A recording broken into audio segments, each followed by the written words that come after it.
Hello, food fans. Going to have a mega bowl meal from Banquet today, and also a secret dessert. And this mega bowl is called the Nashville hot chicken recipe. It looks pretty good. 21 grams of protein there. And we'll have a secret dessert later on, and also some Hollywood stories. And there's a possibility of some heavy thunderstorms here in Nashville, area today. So we might hear some rain or wind noise outside, but we will be eating and staying nice and warm and safe inside. So let's get started.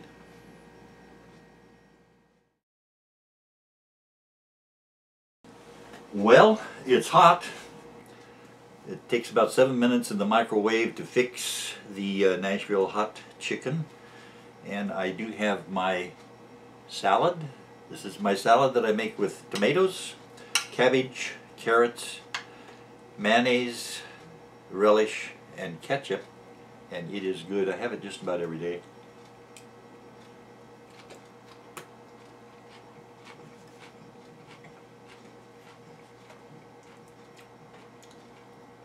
It is quite delicious.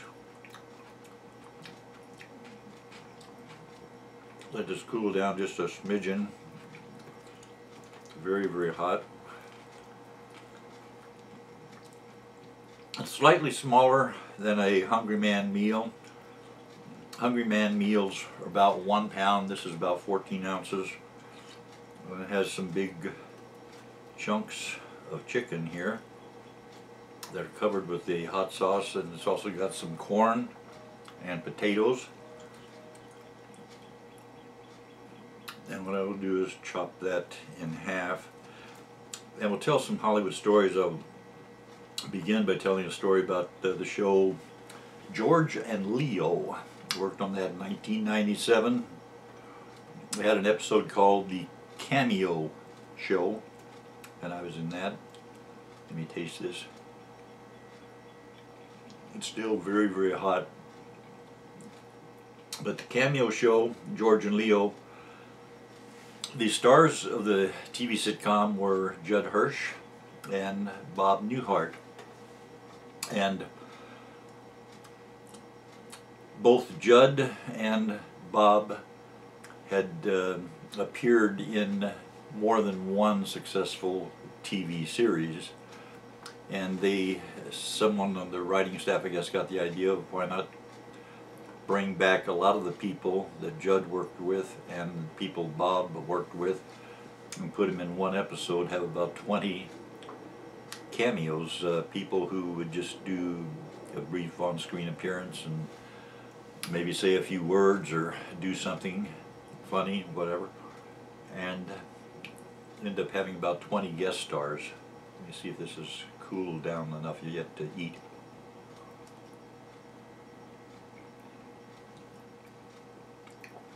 It is good. It is spicy, very hot and spicy.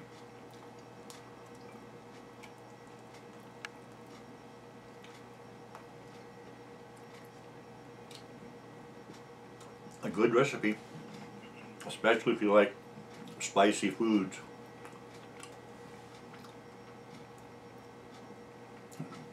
And the chicken has a coating, something like the coatings on the fast food chickens, the Kentucky Fried Chicken, Popeye's chicken.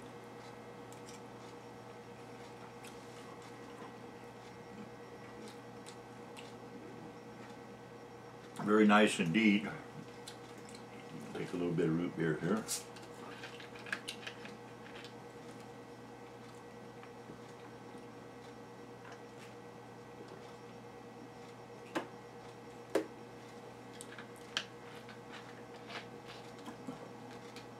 And the root beer came from Kroger, as did the frozen food.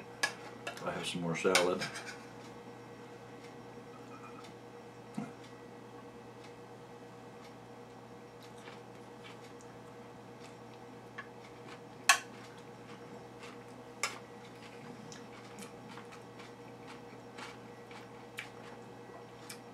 One of the unusual things about the show George and Leo, I've worked a lot of sitcoms in Hollywood, especially at Paramount, which is where he worked on this one. Live studio audience, 300 people comes in to watch the show, and you do the show and the people laugh, and that becomes part of the show. Bob Newhart did the warm-up before the show. Most shows that have a live studio audience have a warm-up comic who comes in who has no scenes in the show that's about to be seen by the audience, and the warm-up comic gets the audience used to the idea of laughing out loud in a crowd. Try some more of this food here. But Bob Newhart did the warm-up. He was a sensational stand-up comic, and he was right at home coming out on stage and saying, "Hello, ladies and gentlemen, good to be here. Hope you're enjoying yourself. We're about to do a show," and then he would do some of his routines. He had great success in the early 1960s with stand-up comedy by being one of the first comics to have very successful albums, recorded albums, 33 RPM recorded albums that sold by the millions. He had a lot of routines and he recorded them.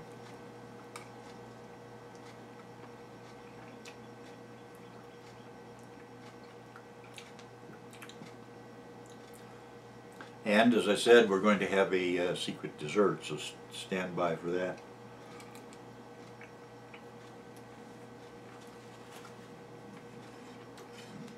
More salad. In addition to doing the warm-up for the show, Bob Newhart treated every one of the cameo actors who were appearing, including myself, of course. He treated us all to a nice meal on the Sunset Strip after the show. So nice of him. He was a very generous man, a very funny person just to know, just to be around. And he laughed a lot. It always seemed, I'd worked with him, by the way, in one of his previous sitcoms, one of his shows that was very popular on TV. I'd worked that several times, and I was used to being around Bob Newhart. And Bob Newhart was just a regular, nice person who enjoyed being around people who were having a good time.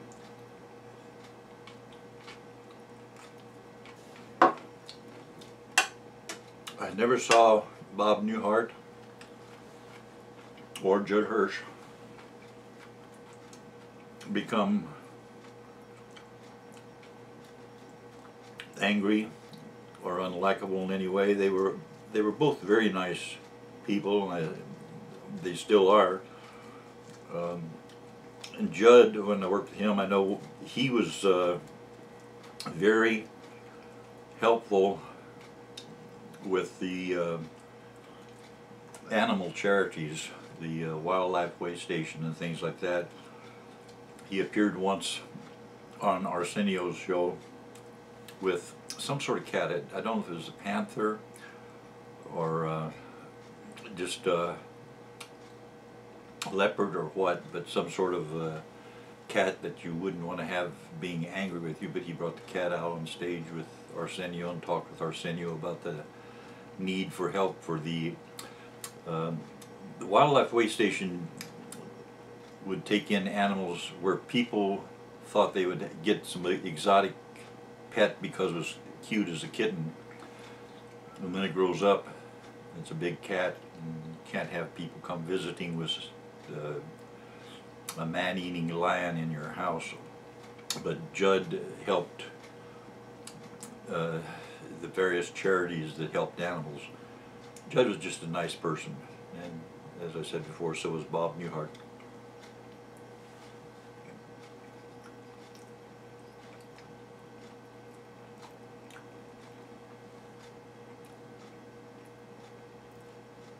I have no problem recommending this. It's a good tasting meal and it would make a nice lunch for most people. I eat more than most people, but this would still make a nice lunch for me with a salad, dessert. I'll talk about another person who was an actor. He was a Hollywood actor here and there, once in a while, but he did other things.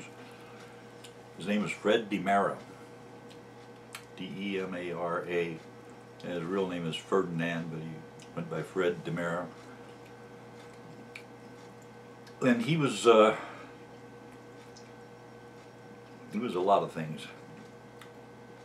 He was at one time an assistant prison warden. He was a monk in a monastery. Let me have another bite of this food.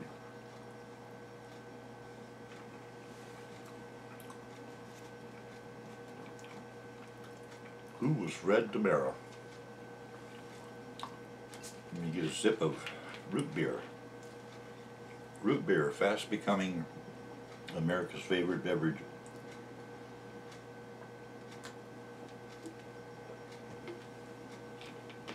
I never worked with Fred Demara.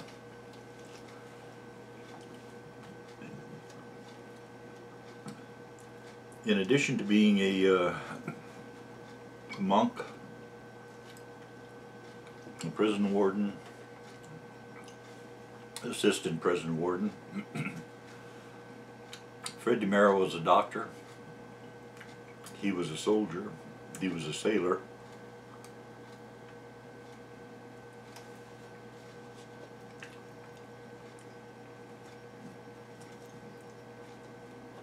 There was I believe it was nighttime. There was a night when there was a ship off of the Korean peninsula, whatever. It was in stormy seas. The ship was having a choppy ride through the ocean, and 16, I believe they were Canadian seamen, were brought to the ship to have operations, to have bullets removed and other emergency care, without which some of them would have died.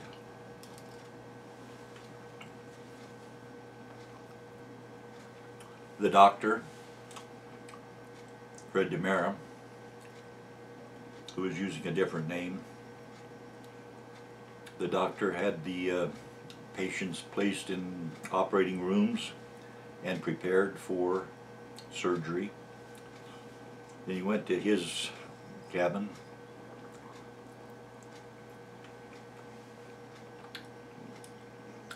got some medical books, started reading them to learn how to remove bullets.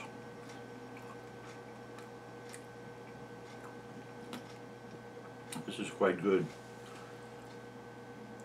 And some of the patients were near death when they came on the ship, but Fred Demara operated on them all, and not one of them died.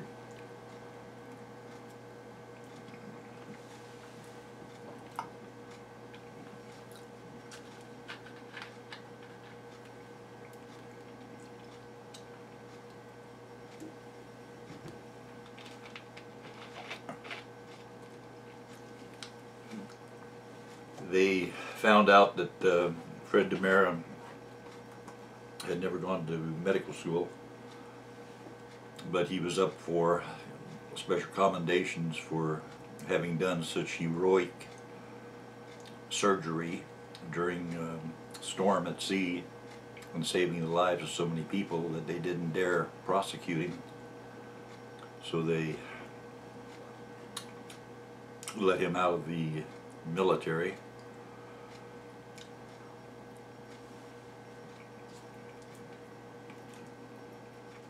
Fred Demara was known probably most of all for a book he wrote about his life. Something was called The Great Imposter. And they made a movie about his life. Tony Curtis played the part of Fred Demara. And Fred Demara would do things where nobody could guess that he wasn't what he claimed to be.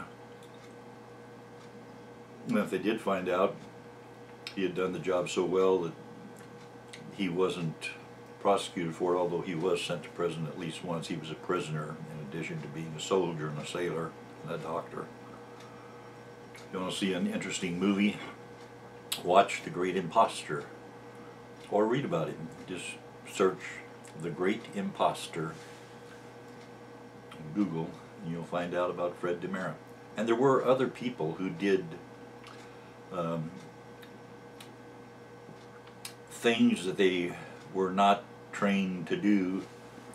They were great imposters also, but they didn't become as famous as Fred Demara.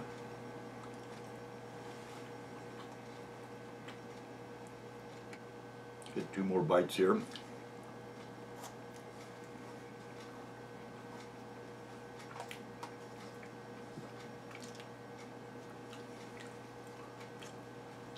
This is very good.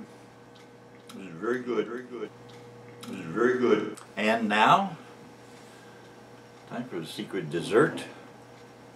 Let's get this over here. Put it down this way. This is ice cream. This is from Kroger.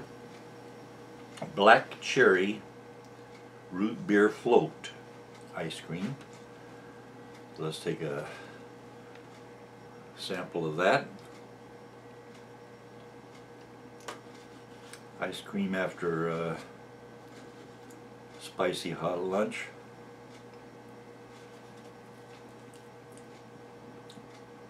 First spoonful.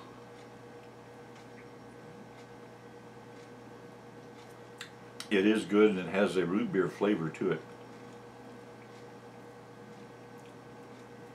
This would probably be a good flavor to mix with root beer in a glass and make a root beer soda. This is very, very, very good and very root beer flavored. I'm glad you could make it for lunch today. And I'll take one more sip of root beer.